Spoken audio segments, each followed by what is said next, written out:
Hola, ¿qué tal amigos? ¿Cómo están? Muy buenas noches. Yo soy Esdras Chabot y esto es Dinero y Poder. Quedan 6 días de campaña electoral antes del periodo de reflexión y 9 para el día de la elección. Este proceso, el más grande de la historia de México, se ha distinguido por una guerra bastante violenta entre candidatos presidenciales, porque hubo 2 aspirantes independientes y porque se ha teñido de rojo, y esto es lo más grave del asunto, por el asesinato de 116 políticos y candidatos desde septiembre a la fecha. Nos acompaña aquí en el estudio de Dinero y Poder Lorenzo Córdoba, consejero presidente del INE. Lorenzo, muchísimas gracias por estar aquí con nosotros. Al contrario. Macario Esquetino, buenas noches. Buenas noches. Bueno, honrado de estar con ustedes. Al Gracias. contrario, gracias a ti, Lorenzo.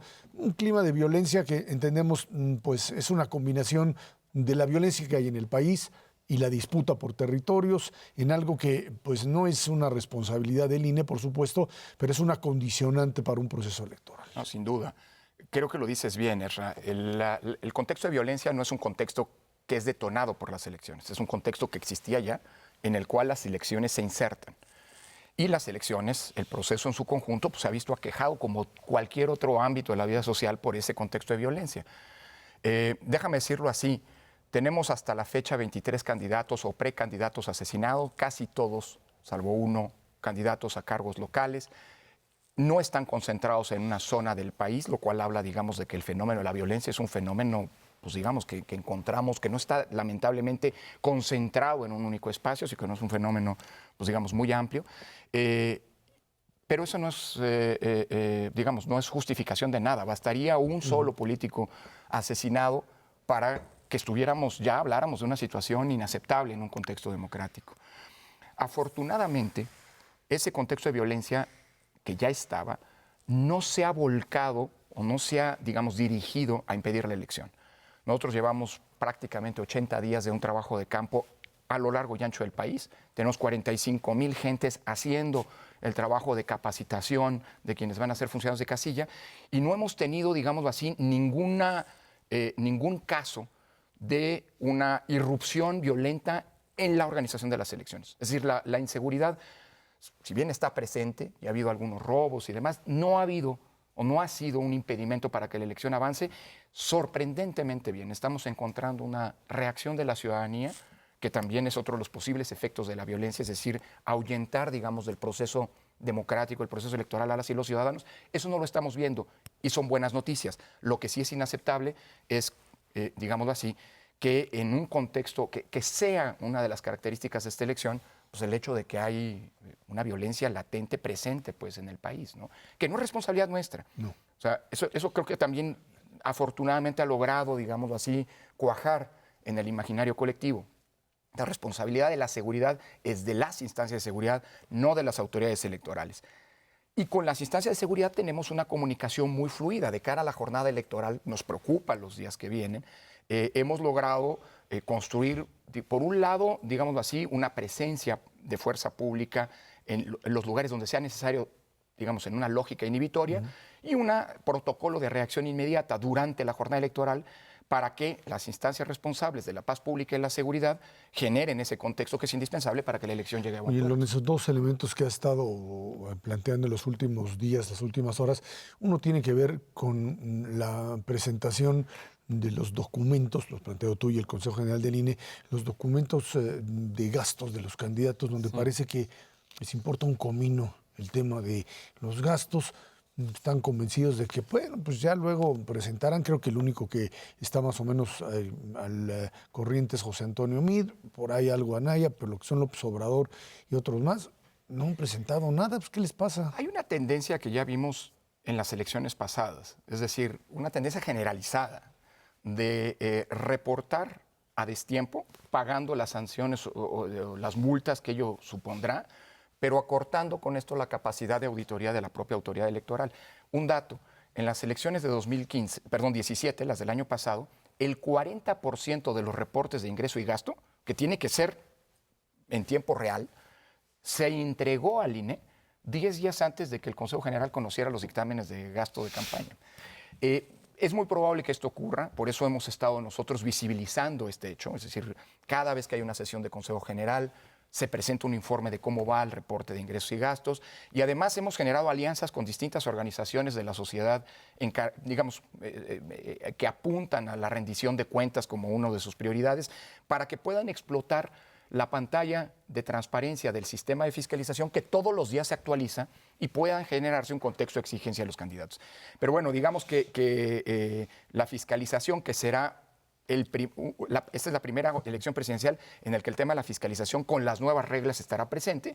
Bueno, esta ocurrirá y se resolverá en los 40 días posteriores a la jornada electoral para que en su caso sea valorada por el tribunal al momento de calificar la elección, ¿no? Esta elección, como decíamos, es la más grande que se ha hecho en la historia de México. Se nos ocurrió juntar un montón de elecciones, incluyendo, cosa que nadie se quiere acordar, 27 congresos locales. De manera que pues, muchos amigos del auditorio, cuando vayan a votar, les van a dar pues, un bonche de boletas para elegir presidente, senador, diputados locales, gobernador. Y luego la tiene que contar los mismos ciudadanos que están a cargo de la casilla. Hay muchas formas en las que uno puede votar, van incluso abierto opciones rarísimas ahora, pero a lo mejor conviene que seas tú, que eres el presidente del instituto, que pues nos ayude a convencer a los ciudadanos de que nada más crucen un cuadrito para que los que cuentan puedan contar, porque a mí me ha tocado ser funcionario de casilla y sí se puede complicar mucho el conteo. Totalmente. Cuando puede uno cruzar muchos cuadritos, ¿no? Yo creo que es muy pertinente y te agradezco la oportunidad de la pregunta, Macario. Efectivamente, hoy va a operar en 30 de las 32 entidades la figura de la así llamada casilla única. Se trata de los 30 estados en donde, como mencionas, además de las 3 elecciones federales, presidentes, senadores, diputados, hay por lo menos una boleta para un cargo local.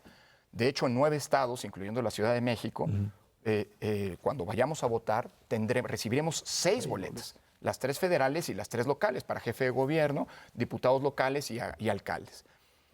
La mejor manera, hay muchas combinaciones que la propia ley ha permitido a través de las coaliciones y en algunos estados de las llamadas candidaturas comunes, mediante las cuales un voto podría ser válido, considerado válido. Por ejemplo, en las elecciones presidenciales tenemos un candidato independiente y 3 candidatos postulados por 3 coaliciones, cada una ya de 3 partidos. Se podría marcar y ese voto sería válido por los 3 partidos que postulan a un candidato y que van coaligados. La respuesta es sí, pero ese tipo de votación no necesariamente implica que el voto sea válido si lo repetimos en senadores o en diputados. Por eso, la verdad, y déjeme decirlo de esta manera, la recomendación que desde la autoridad electoral hacemos es voten de la manera más simple. Voten de manera libre, pero voten simple, porque esa es la mejor garantía de que el voto va a ser contado tal como nosotros como ciudadanos quisimos, expresando nuestra voluntad en la boleta. Hay muchas maneras que, de veras, yo lo que digo es, en tono un poco de broma, es dejemos el barroco para la música y para las iglesias, ¿no? Y la arquitectura, no para el modo de votar. La manera más sencilla y más, digamos, con la que se va a garantizar efectivamente que nuestro voto no tiene márgenes de ser contabilizado como un voto nulo, es votando por un candidato y por un partido. En un cuadrito. Eso tiene, como tú decías, Macario, una virtud. Le va a facilitar a los ciudadanos, que son nuestros vecinos y que son funcionarios de casilla, contar bien los votos y plasmar el sentido del mismo tal como nosotros quisimos como electores. Pero además hay una virtud adicional. Si tú votas por una sola opción, tu voto es más empoderado, tiene más poder. Déjame explicarlo. El voto sirve, por supuesto, para definir quién gana una elección, la presidencial, por ejemplo, o diputados o senadores. Pero nuestro voto también sirve para poder definir a qué opción política nuestra voluntad tiene que considerarse.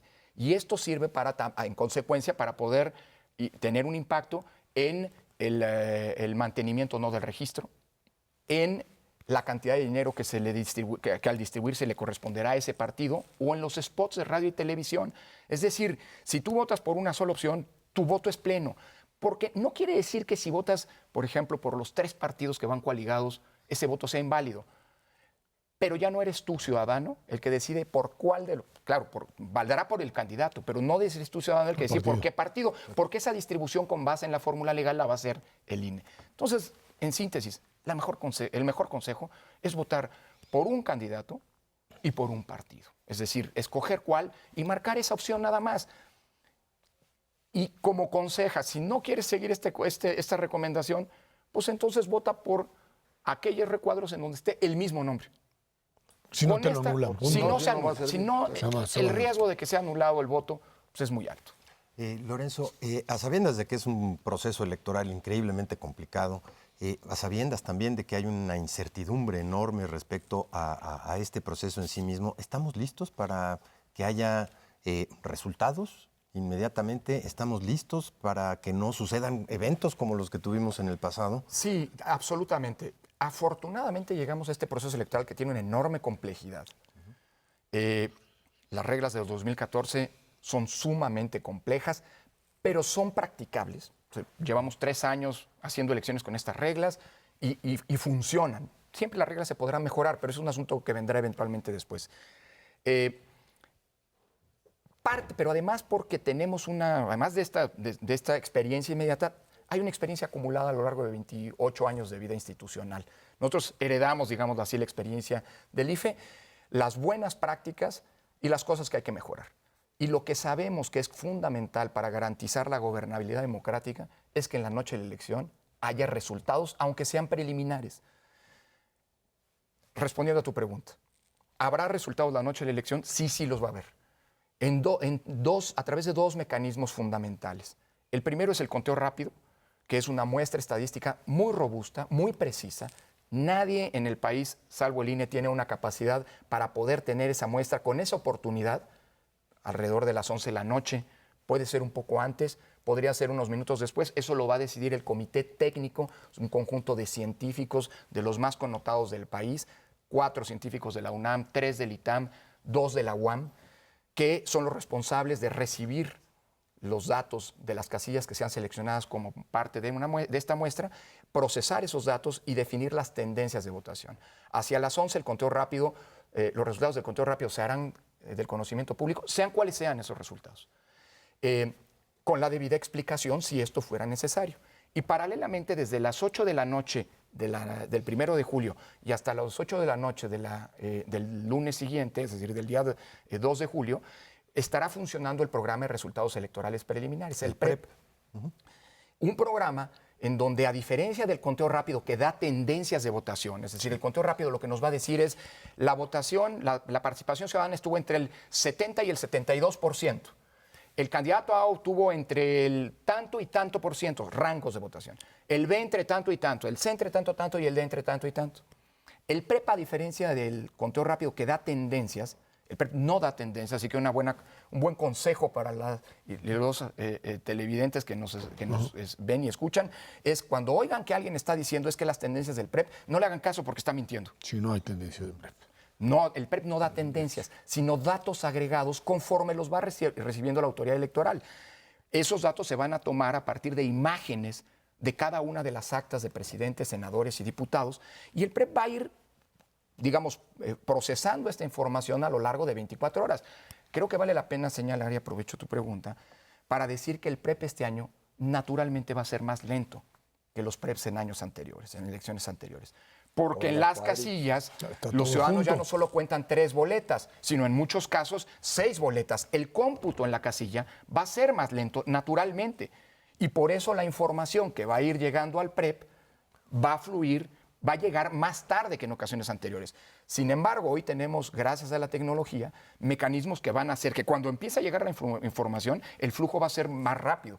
Porque en muchos casos se podrán tomar desde la misma casilla con celulares de los que están dotados nuestros asistentes electorales, fotografías directamente desde la casilla, insisto, del acta.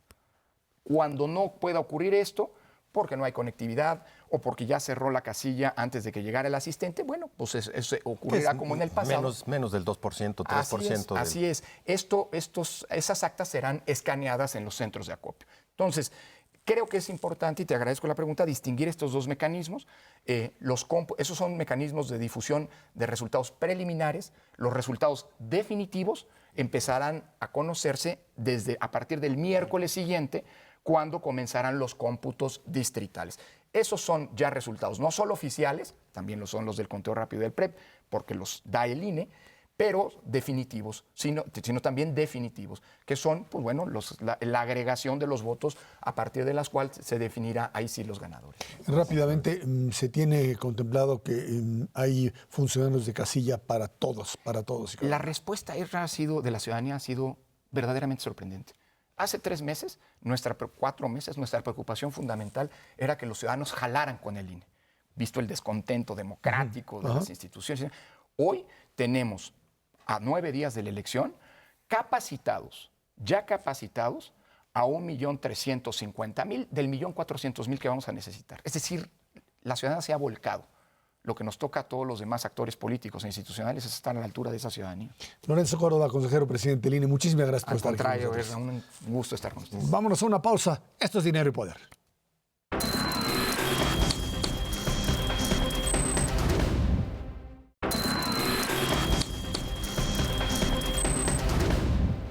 La economía mexicana ha seguido creciendo en los últimos meses a pesar del proteccionismo norteamericano y la presión ejercida por los Estados Unidos a la economía mundial. En medio de esto, el Tratado de Libre Comercio pues, sigue apareciendo como una posibilidad a firmarse antes de la elección de noviembre y después de la elección del 1 de julio. Ahí están, pues, lo que hemos visto, ahí está lo que hemos visto como parte de esta situación en donde en la Unión Americana, pues sí, las bolsas se han venido desplomando por esta guerra contra China, fundamentalmente. Contra el mundo, ¿no? ¿Verdad? Porque está primero peleado. China, luego al ratito va la Unión Europea, México, lo que se le va ocurriendo al señor Trump.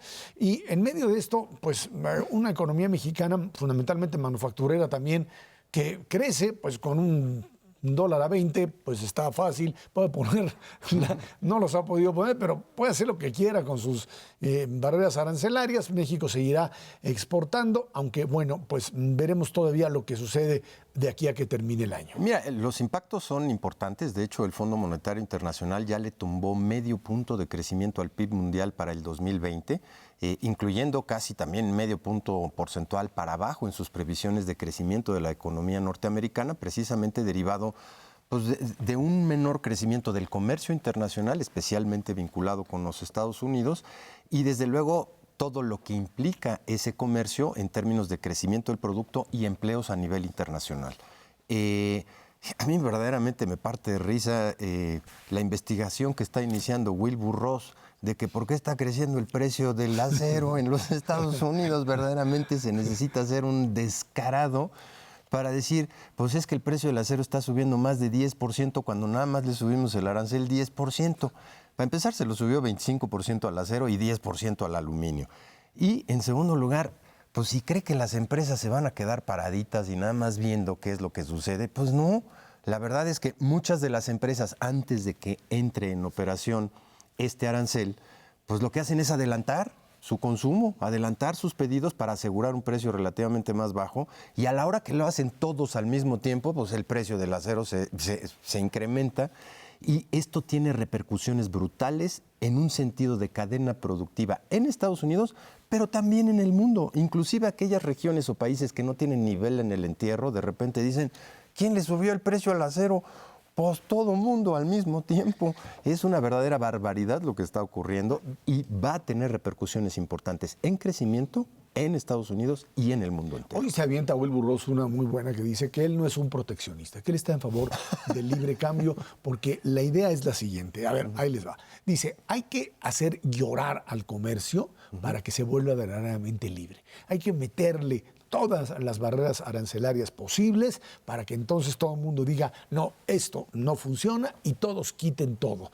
Esta queja de los Estados Unidos insisten en que hay países que les están poniendo aranceles por debajo del agua, y que esto es lo que ha derivado en esta estafa a los Estados Unidos, y que lo que quiere es que los canadienses le quiten el impuesto a la leche y el tema de la madera, y etcétera, etcétera. Y está bien, quieren mercado libre, quieren una economía sin aranceles, todos le quitan todos los aranceles y los impuestos. Y para hacerlo, les vamos a demostrar que así se hace. ¿Cómo la ves, Maca?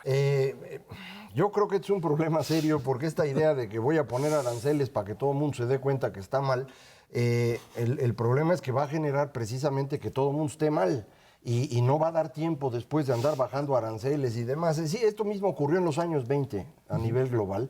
Las economías de distintos lugares dijeron que había un problema porque estaba fluyendo demasiada producción de otros países y eso los iba a dañar, y entonces empezaron a poner aranceles todos. El resultado fue un empobrecimiento global, fue una creciente inflación. La gente empezó a sentirse al interior de cada país en una situación peor que la que tenía antes, se polarizó la política y eventualmente lo que tuvimos fue la Segunda Guerra Mundial.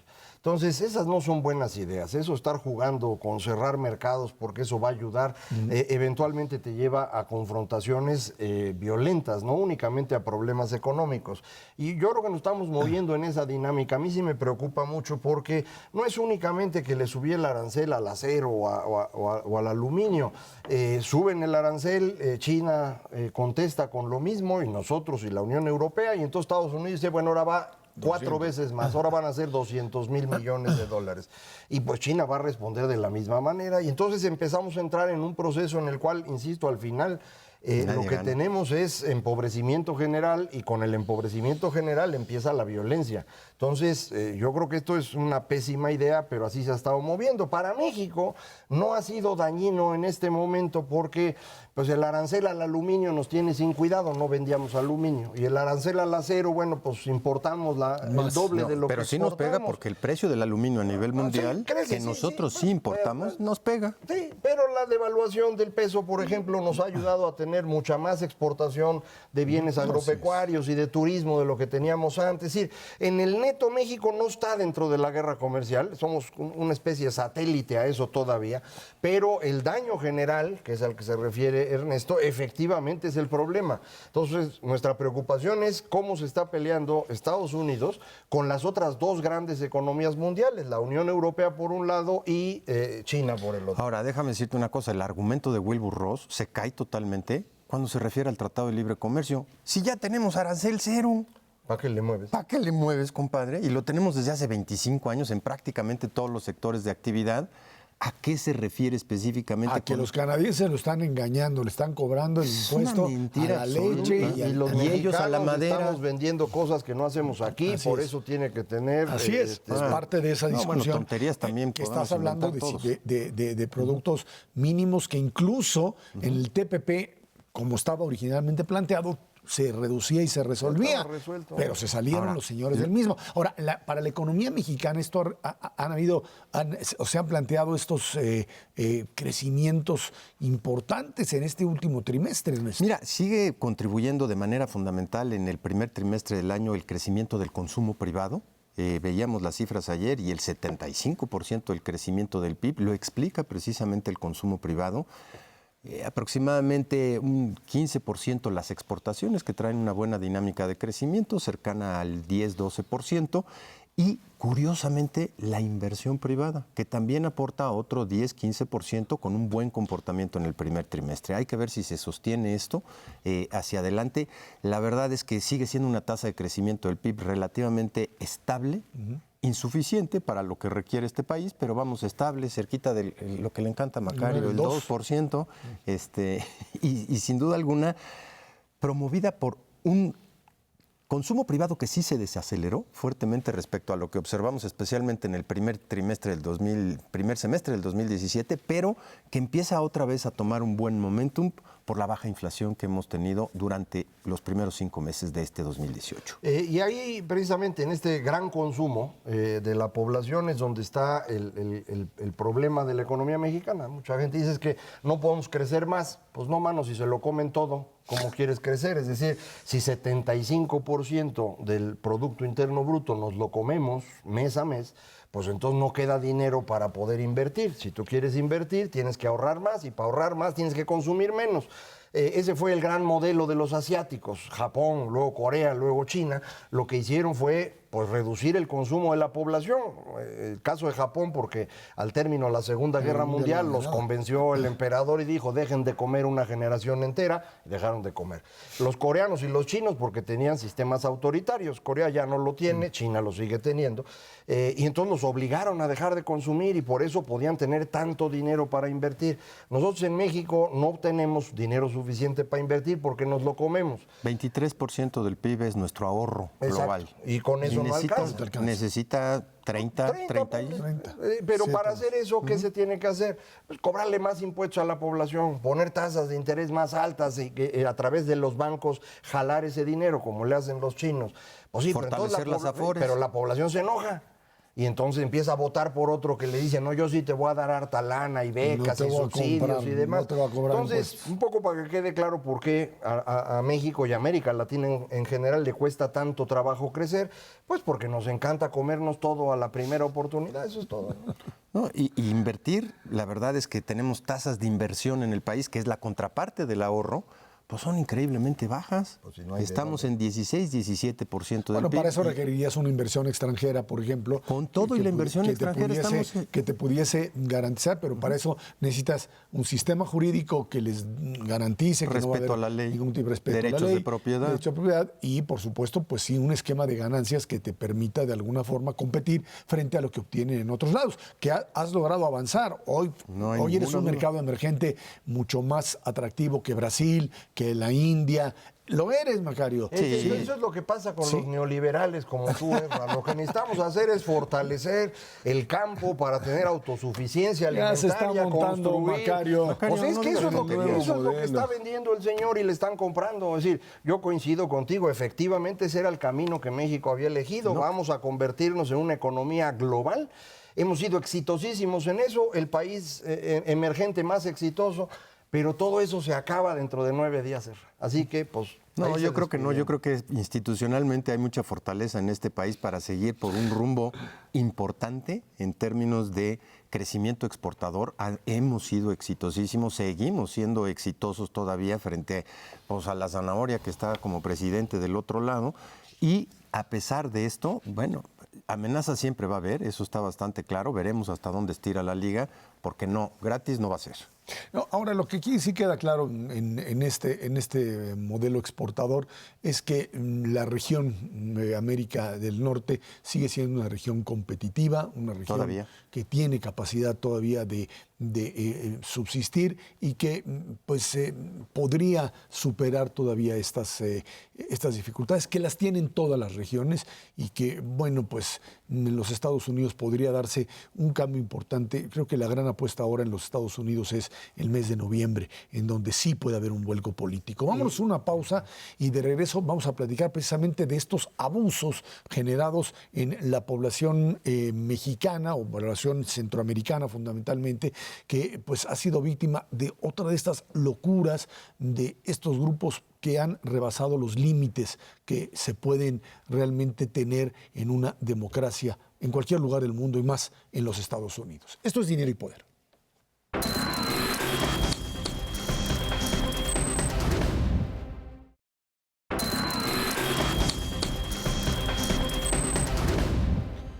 Y tras una fuerte presión en todo el mundo y fundamentalmente en los Estados Unidos mismos, el presidente Trump se retractó, dice, de continuar separando a los niños migrantes de sus padres en la frontera entre México y los Estados Unidos. Trump firmó un decreto que ordena que las familias de inmigrantes sean detenidas juntas cuando son atrapadas ingresando ilegalmente y que permanezcan en esa situación en prisión durante el lapso que dura su proceso penal, algo que es mucho más complicado que lo que realmente hizo. Lo único que él logró establecer es que los adultos no sean llevados a una prisión federal, porque ahí es donde está el problema.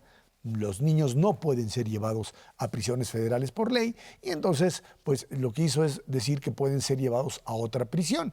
A ver ahora cómo le hacen, porque entonces podrían reunificar a estas familias separadas.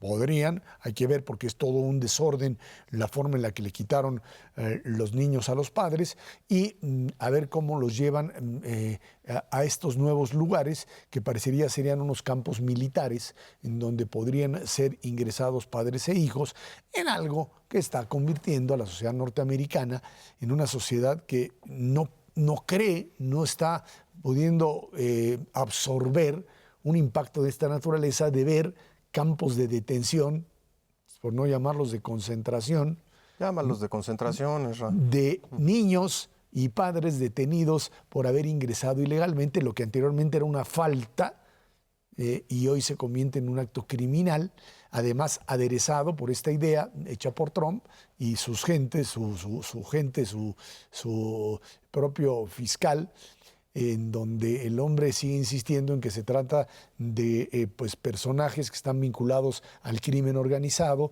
en toda esta criminalización de la propia migración para tratar de calentar el ambiente para una elección en donde el clima de odio sea el que le dé el voto republicano. A esos niveles de degradación política, de destrucción de tejido social, de acabar con lo que se conoce como política de migración y de humanitarismo. Yo escribí ahí en Twitter diciendo que pues, esta idea de separar padres e hijos le podría causar un problema legal si es que alguien tiene registrado todo este mecanismo, toda esta estructura, no sé, en alguna dictamen legal de derechos de autor para Hitler y Stalin, porque es lo que le hacían.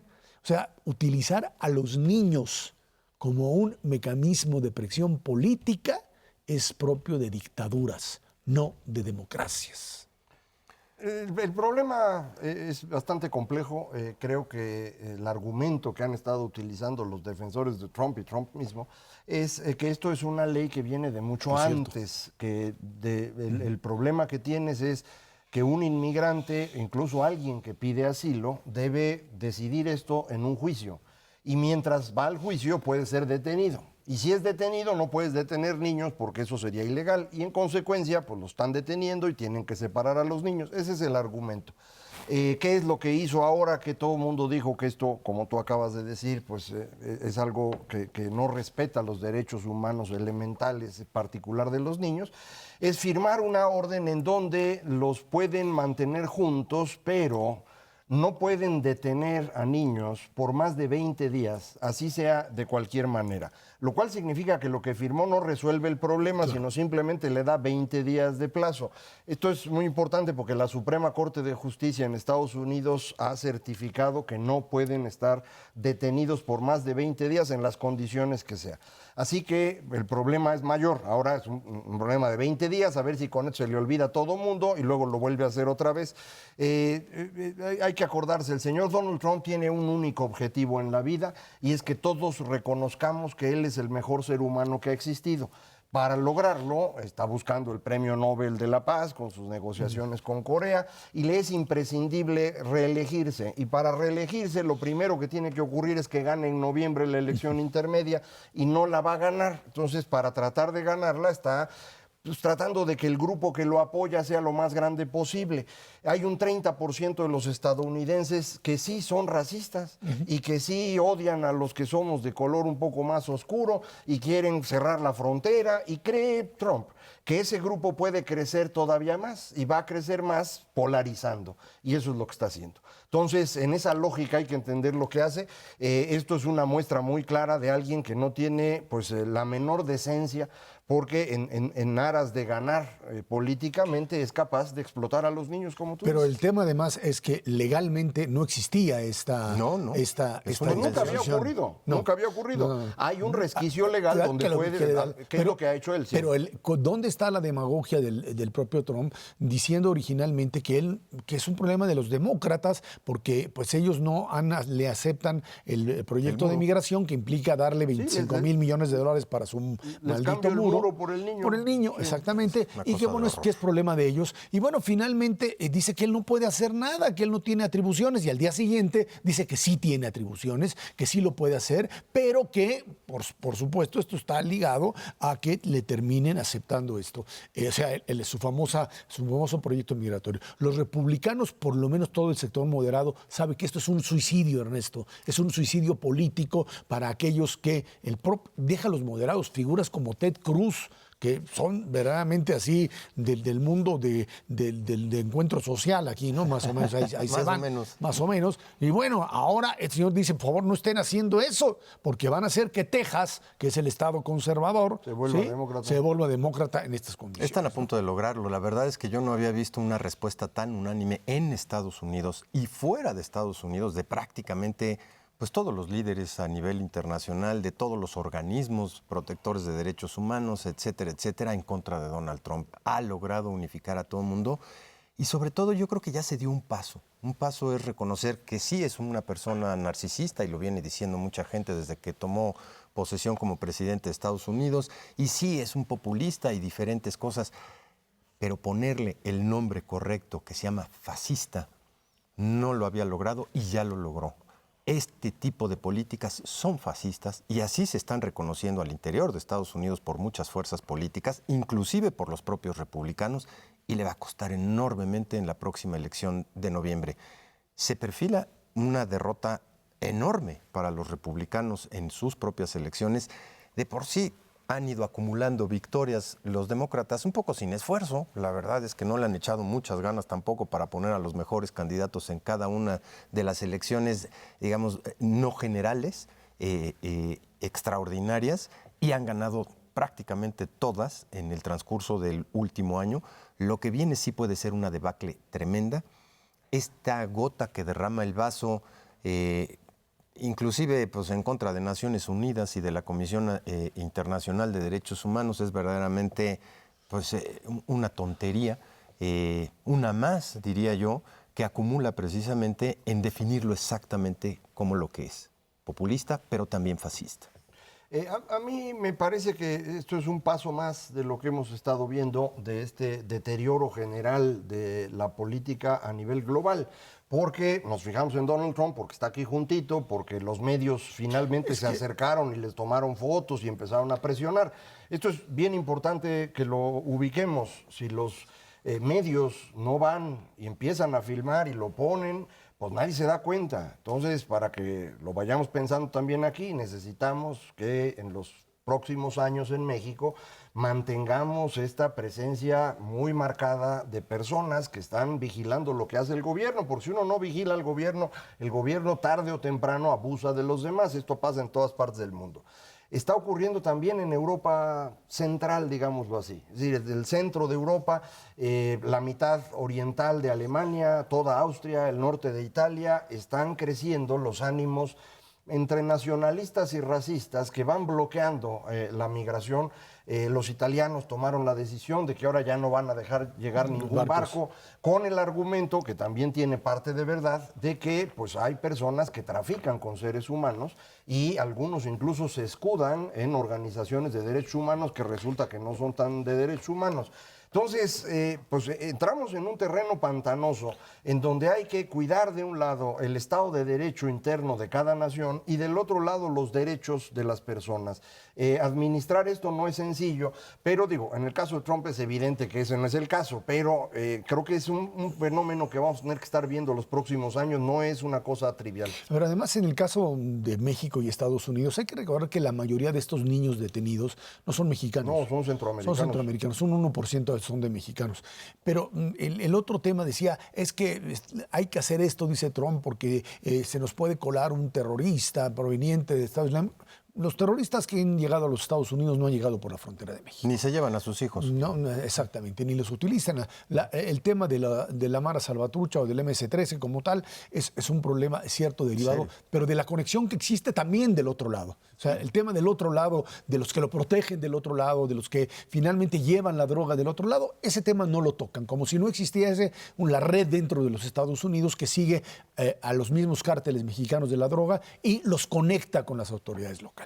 Ese es algo que hay que establecer claramente como parte del problema, que no lo quieren asumir directamente en la Unión Americana. Y el otro punto es que sí, el problema más grave es que se trata del país más poderoso del planeta. Y cuando tú tienes a un gobernante de esa naturaleza, lo que estás esperando es que las instituciones democráticas de este país, o de ese país, perdón, finalmente lo puedan controlar. La corte, la prensa, los gritos desesperados de conductores que lloran al aire porque se ven incapaces de detener algo que jamás pensaron ver en los Estados Unidos. Lo que fue la detención de japoneses, ciudadanos japoneses durante la Segunda Guerra Mundial, donde no había los medios, etcétera, y que hoy es visto como algo que no es posible repetir, lo vuelven a ver, ¿sí? Y sin la posibilidad real de que esto salga, hasta que no ven o escuchan por una filtración a niños llorando, diciendo que quieren a su mamá, y que en los Estados Unidos de Norteamérica ese tipo de violaciones a derechos humanos, ese tipo de abusos se están dando, y que además son justificados por una secretaria de Seguridad Interior, que bueno, por lo menos, de Seguridad Nacional, perdón, que por lo menos se quiso meter a un restaurante mexicano. Y la corrieron. Y la corrieron y le empezaron a gritar muy claro: si tú si los niños no pueden comer en paz, tú tampoco puedes comer en paz. Hay una sociedad norteamericana y hay instituciones en ese país dispuestas a defender la democracia, cosa que a veces en otros países no existe. No existe. Vámonos a una pausa, regresamos con más aquí a Dinero y Poder.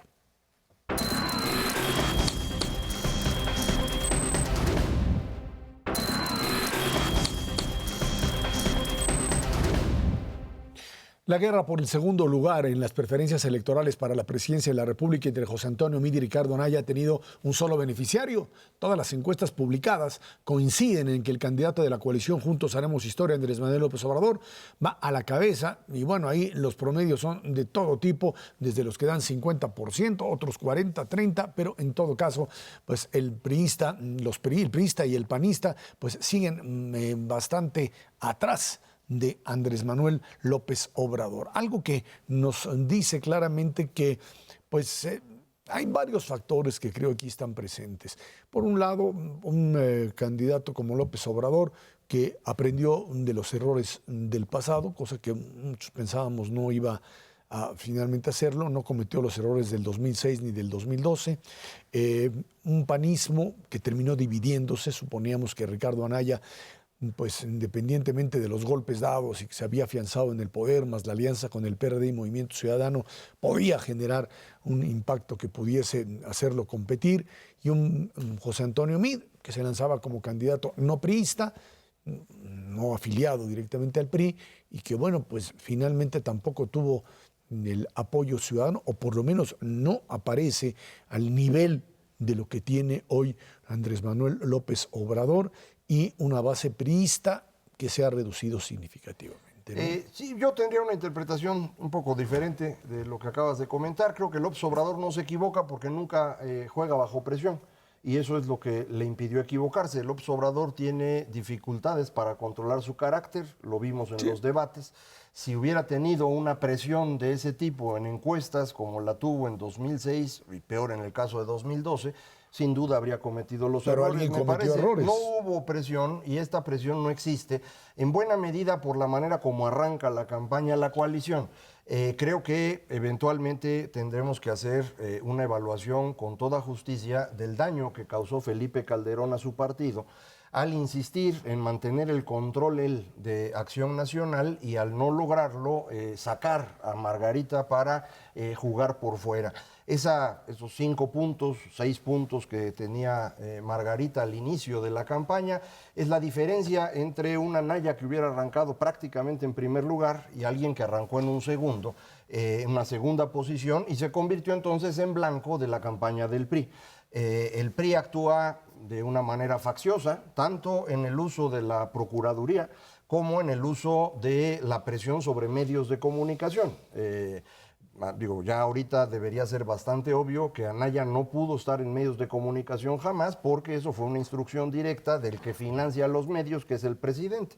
Entonces, creo que hay que evaluar justamente lo que ocurrió. El señor Anaya puede tener muchos defectos propios, yo no tengo duda al respecto, pero sí creo que lo que vimos fue este intento desde el principio de destruir su candidatura en favor de construir la del señor Meade, alguien que había trabajado con Calderón, a quien de hecho están apoyando los zabalistas en este momento, que recibió el apoyo del PRI, pero pues el PRI no es aceptado por la población. Todo indica, según las encuestas, que no solo están en tercer lugar, sino es un tercer lugar de 15, 18% del voto. Si se confirma esta votación, entonces pues, a partir del 2 de julio entramos a un México totalmente distinto al que conocen los amigos del auditorio, en donde el PRI ya no es el Yo factor solo te diría relevante. que hay que atribuirle también errores al propio Anaya y no dejarlo como si no fuera pues alguien que no tuvo la capacidad tampoco de pues ampliar la propia coalición o de acercarse o de negociar con aquellos que tendrían la necesidad de haberlo hecho y que creo que finalmente terminó alejándose de una base social panista, de un PRD que no lo vio o dejó de existir o se desvaneció como tal. Y entonces esa alianza termina por dañarlo. Yo creo que es un cálculo político equivocado, tanto de Anaya como, por supuesto, del grupo calderonista, en algo que si no iban como partido unido, no iban a poder ganar. Más allá de Calderón o el PRD o las distintas alianzas. No lo lograron y, bueno, pues esto termina jalándolos al segundo lugar y a un PRI que, pues, tenía que apostar por lo que podía apostar, que era un candidato no priista, que eso fue lo que creyeron les podía dar el voto y por lo pronto no lo lograron. Y un López Obrador que simplemente nadó de muertito y apostó a la cargada, a este viejo mecanismo en donde ven al ganador y se les van pegando todos aquellos que quieren vivir del presupuesto a ver si les va a alcanzar el dinero para ello. Sí, al menos eso es lo que indican las encuestas, independientemente de la interpretación que le podamos dar. Prácticamente todas las encuestas serias y los propios agregadores de encuestas, como es Oráculos o El País, etcétera, dan exactamente esa tendencia. Un primer lugar bastante claro, a muchos puntos de distancia de un segundo lugar que es precisamente la coalición y todavía algunos puntos adicionales abajo a el PRI. Y yo te diría, todavía hay como mucho run respecto a lo que puede ser el voto útil o no. La verdad es que en ocasiones anteriores pues no se ha visto ese voto útil muy claramente diferenciado en nuestro país. Sí hay elementos para suponer que la elección va a estar un poco más cerrada de lo que indican las propias encuestas. Y sí hay elementos para suponer que las encuestas enteras se pueden equivocar. Hay experiencias hace relativamente poco en el caso de Inglaterra, en el caso de Estados Unidos, de Colombia, de Chile, en donde efectivamente el resultado electoral es completamente diferente del que se tenía anteriormente. Aquí hay una enorme diferencia, hay una consistencia entre todas y cada una de ellas en términos de la tendencia, número uno, y número dos, de las posiciones que ocupan cada uno de ellos. Veremos en la última, que es la que verdaderamente cuenta, que es la del 1 de julio, hasta dónde precisamente se confirma esta tendencia de primero, segundo, tercero, y sobre todo, qué tipo de conformación le va a dar la ciudadanía a la Cámara de Diputados y a la Cámara de Senadores, en donde se derivará precisamente un país plural o no, bajo las condiciones que pues, se pueden plantear en este país. Yo escribía hoy en el Financiero sobre la legitimidad o validez de una mayoría para el presidente que ganara. Yo creo que en cualquier régimen democrático, si el presidente, el candidato consigue una mayoría, ya sea por su propio partido o por la coalición gobernante, no es eso una amenaza a la democracia. Cuando tienes un presidente demócrata que tiene una mayoría, pues por supuesto que tiene una mayor facilidad para gobernar, para imponer sus cambios, etcétera, pero finalmente sabe muy bien que si hace las cosas mal, puede perder esa mayoría, sabe que tiene que contar con aquella minoría y tiene que respetarla de alguna forma porque las democracias así funcionan, el voto ciudadano requiere de esas minorías en algún momento y que hay ciertas líneas que no se pueden rebasar. El problema es cuando finalmente aquel que se erige como presidente de la República con una mayoría cree que esa mayoría le permite modificar la propia estructura democrática del país y convertirla en algo totalmente distinto, en sustituir la democracia representativa por lo que le llaman democracia participativa, que es finalmente destruir todo un sistema de derecho, de equilibrio de poderes ejecutivo, legislativo, judicial, que deriva finalmente en modelos autoritarios. Sí, yo creo que López Obrador no es un demócrata, lo he dicho desde hace mucho tiempo. va a ser elegido, si las encuestas están en lo correcto, puede ser elegido incluso con mayoría y entonces puede ocurrir lo que tú estás diciendo ahorita, es una especie de suicidio colectivo porque estarías dándole el poder democráticamente a alguien que no es un demócrata. Esto ha pasado en algunos países de Medio Oriente, en donde los grupos religiosos han logrado llegar al poder precisamente a través de democracias y luego pues empiezan a cambiar todo y se descompone. Creo que en el caso de López Obrador y la gente que lo acompaña, algo interesantísimo es que han sido muy malos perdedores. Y cuando alguien es un mal perdedor, suele ser un mal ganador. Y eso es lo que a mí me preocupa mucho. Cada vez que perdieron, rechazaron la derrota, argumentaron fraude, siguen 12 años después hablando de fraudes que no existieron.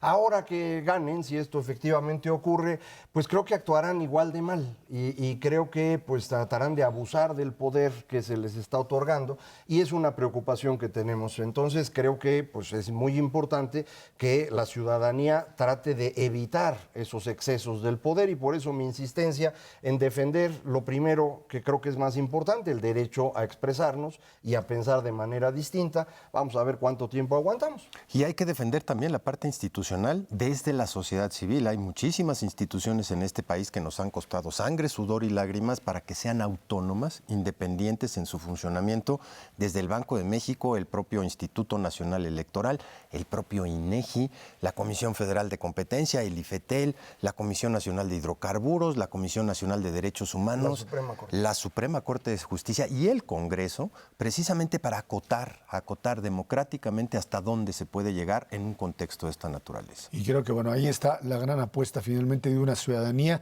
que siga vigilando al poder político, como lo ha hecho con los otros gobernantes desde 1997. 97. Ahí está la apuesta. Ernesto Saavedra, Macario Esquetino, gracias a usted que nos ve y nos escucha todos los jueves aquí a las 10 de la noche por Canal 11, Dinero y Poder. Estamos en la radio Noticias MBS en el 102.5 del FM de lunes a viernes de 5 a 7 de la noche. Por nuestra parte, muchísimas gracias y muy buenas noches.